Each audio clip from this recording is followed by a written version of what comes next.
I was doing a client, fooled her hair, and she had to process. So we came behind the desk to play on Facebook and look at pictures, blah, blah, blah, blah, blah, blah. She's kind of a friend client, you know.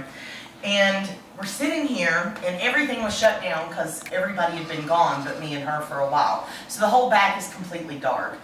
And we could hear talking. And if you notice, when you're really quiet, you don't hear people outside, you don't hear cars, you don't hear nothing. It's pretty isolated, you know?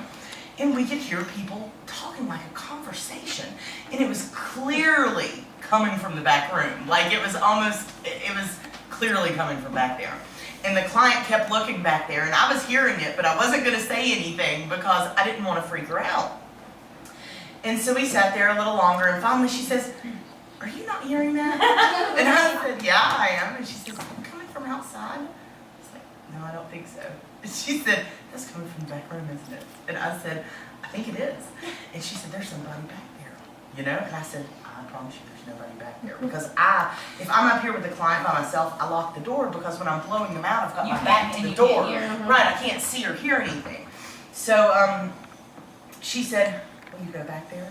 And I said, "Yeah, if it'll make you feel better, I'll go back there, you know." So I walked back there and I flipped on the lights, and of course nothing's going on back there, noises quit. And I turned around and smiled and flipped the light off, and I said, "See, there's nobody back there." And on like the second step, the door goes wham! Oh And my client starts screaming and threatens, this is no joke, she threatened to jump out the window because she didn't want to come from behind the desk to get out the door. And she actually left and drove home with the color on her head and washed herself out at home. And never came back. I've never seen her since that time. Never seen her since that time.